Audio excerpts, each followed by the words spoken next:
What was found inside the locked storage units and private vaults connected to Michael Jackson's estate was not what anyone expected. Not the journalists who covered it, not the lawyers who cataloged it, not even the people who had worked closest to him for decades, because the items that surfaced from the private spaces Michael Jackson kept hidden from the world during his lifetime revealed a version of the man that the stage and the cameras and the decades of relentless public scrutiny had never quite captured. This is that story. And it starts not with the most famous items or the most expensive ones. It starts with the ones that nobody saw coming. Among the personal belongings cataloged from the estate after his death in 2009 were hundreds of handwritten notes. Not business notes, not production notes or legal correspondence, or the kind of paper trail that accumulates around a career of that magnitude. Personal notes, written in his own hand, sometimes on hotel stationery, sometimes on whatever paper was available, sometimes in the middle of the night when something had occurred to him and he needed to get it out before it left. The notes covered things that nobody who had only watched Michael Jackson perform would have thought to associate with him. Philosophy, theology, long passages thinking through what it meant to be a parent and whether he was doing it correctly.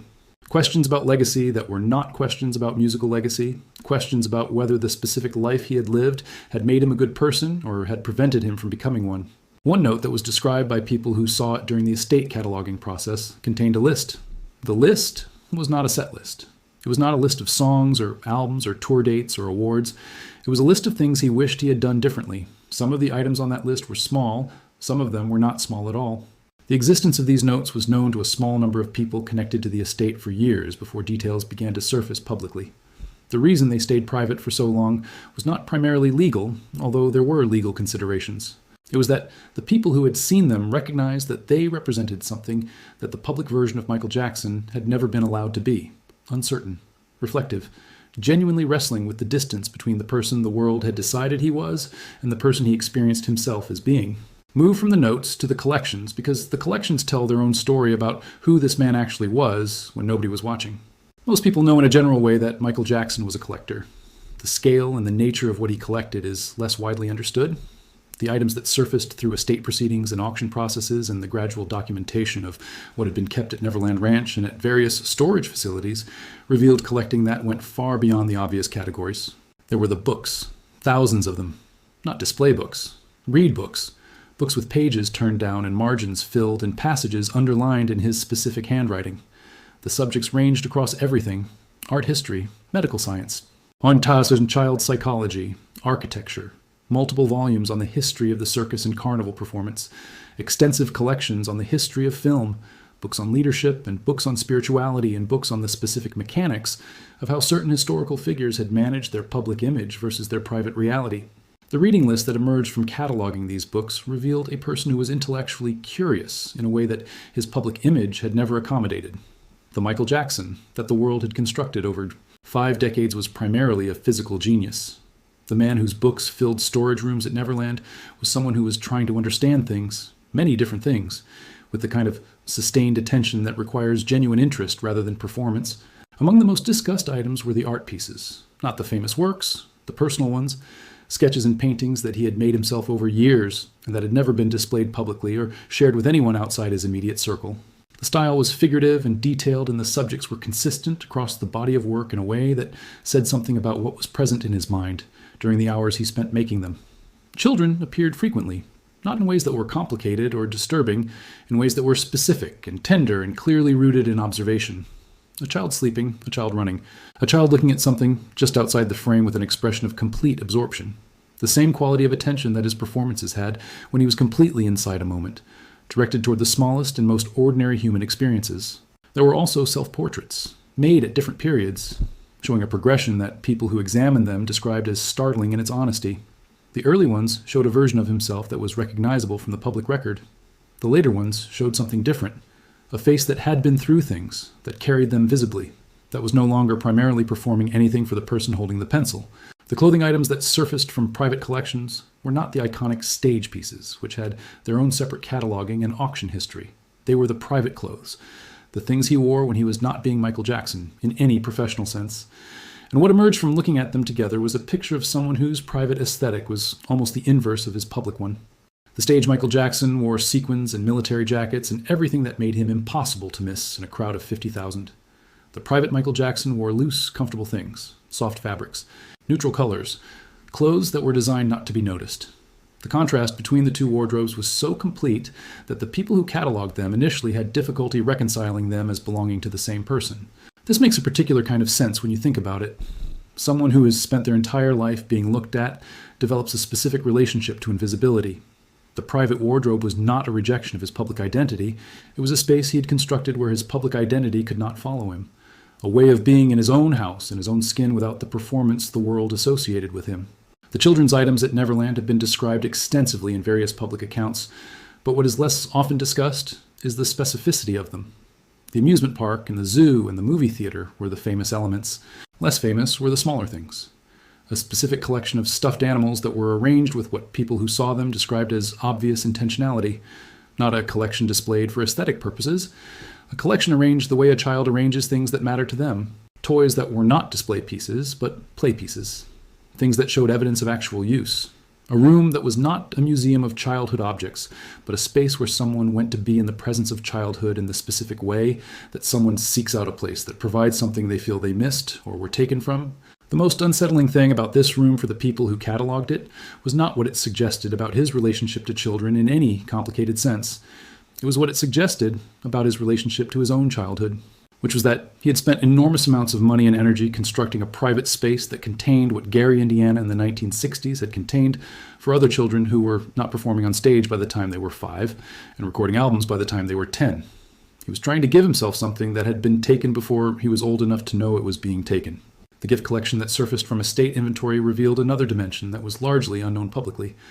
Michael Jackson received gifts from all over the world across decades.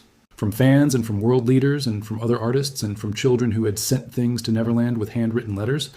Every single handwritten letter from a child was kept. Not filed. Kept. In specific containers that were organized and accessible rather than archived and forgotten. The letters showed evidence of having been read. The ones that were originally folded were refolded in ways that showed they had been unfolded. Some of them had small marks on them. Not defacing marks. Marks that looked like the kind of thing you make when you are reading something, and something in it lands somewhere specific. The financial documents that emerged through legal proceedings revealed the scale of what he had given away privately. The public charitable work was documented and well known. The private giving was different, specific, connected to individuals and situations that he had learned about through whatever channel and then responded to directly and quietly without any public acknowledgement. Families facing medical crises. Children in situations that had come to his attention through letters or through staff or through the networks that develop around a person of his visibility.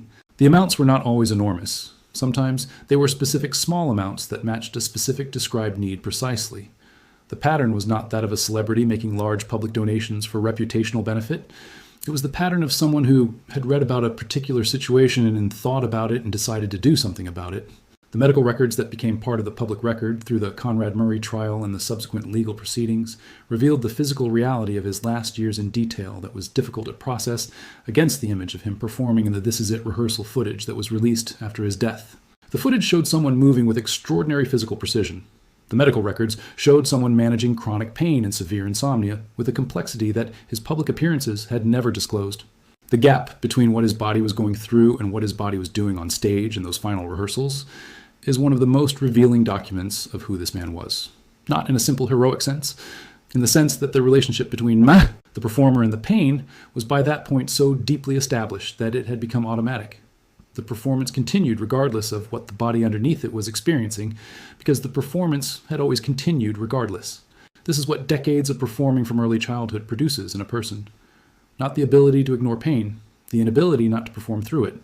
The performance and the person had become so entangled that separating them required a level of conscious decision-making that the situation he was in during the preparation for This Is It did not allow for.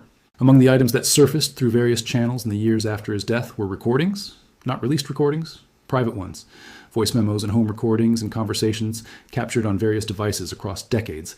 Some of these have surfaced publicly in fragments. The full scope of what exists has never been publicly documented.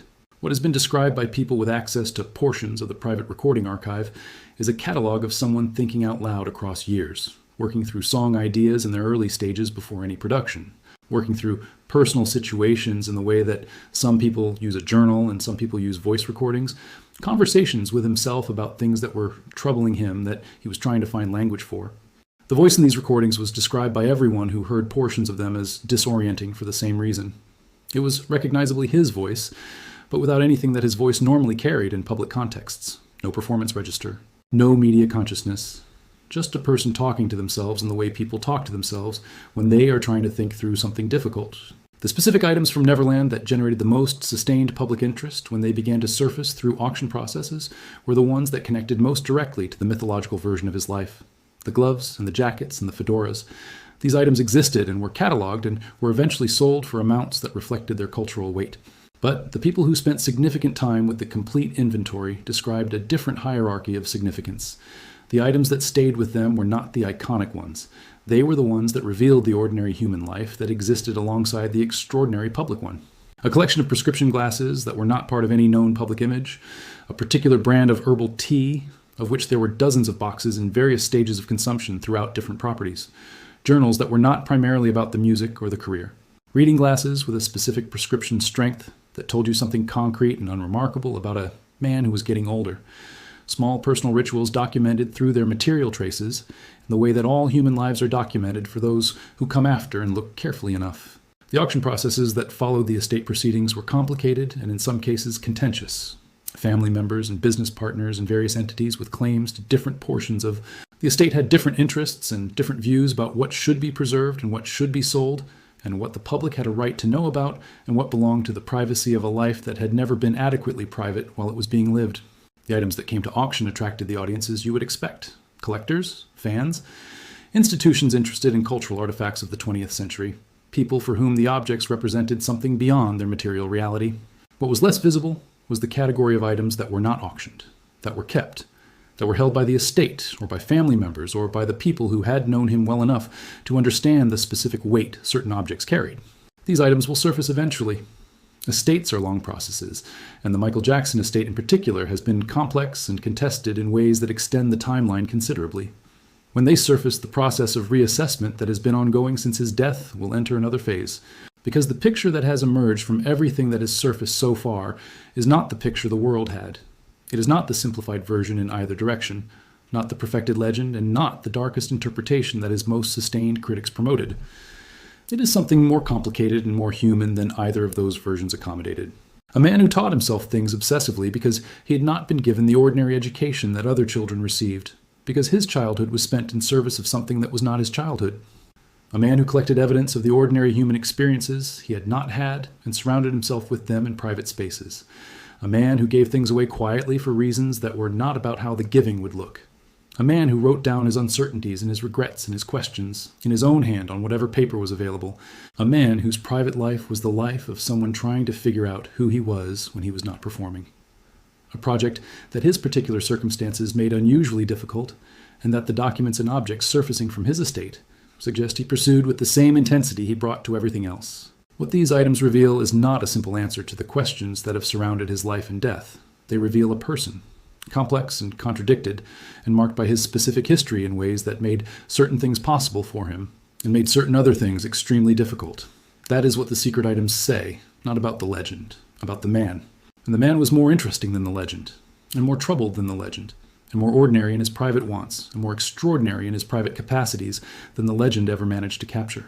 The items are still surfacing. The estate is still being settled in various dimensions.